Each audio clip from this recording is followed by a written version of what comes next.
I've done everything for you. I've given my life for you. I love you more than I love myself. And I've done all this for you. Okay. Now, that's the first mistake. This is what typically happens. Jesus has done everything for us. And wait, but you can't move a muscle. The reason is because you're dead in sin and you're under the curse because of what broken humanity is all about. And really, you can't even lift a finger. And we don't want people to think that they can meet Jesus halfway. This is not grace. For Jesus to do all that I just articulated and then say, can you just reach over and meet me, even a particle of the way? If I get really close, you can come. No, if he can move, it's not grace. It's a percentage up to him that accomplishes his salvation, and this is not grace. This illustration communicates the thoroughness, the scandalous, as Camden's talking about, the grace of God. So what that means is that Jesus comes all the way over to where we are and embraces us at our very worst. Now, grab onto my arm. Now loosen it a little bit. Now grab a little tighter. Now let go. All together. Let go all together. Now try to get away. Okay, wait a minute. Not too much.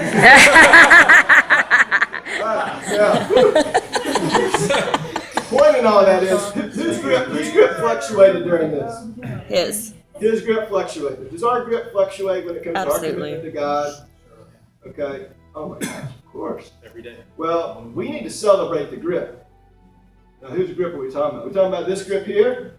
What's there to celebrate about the consistency and the faithfulness of that grip? No, the grip that we celebrate is the grip that God has upon us. And the more that we celebrate the grip, meaning this grip as opposed to this one, what's going to happen is a response is going to naturally come. There's going to be a reciprocity that comes as we begin to realize that God loved us before we ever did anything. And that it's his love that unlocks us to respond to him. Then this grip will become more consistent. But that's never really God's primary concern. His primary concern is for us to get through our thick head that this grip right here is non-negotiable. It is truly. Now, that's what we're talking about when it comes to celebrating the grip. And it also means that it doesn't matter if we premeditate our sin, if we try to run away from God, no matter what kind of fluctuation and all the arbitrary games we play about whether, are we still okay with God? Have we crossed the boundary of no return? All that just goes away the more you focus on the faithful embrace of Jesus Christ. This actually could also be true for creation. In fact, this is recreation, is what this is. When I rescue humanity as Jesus, this is recreation.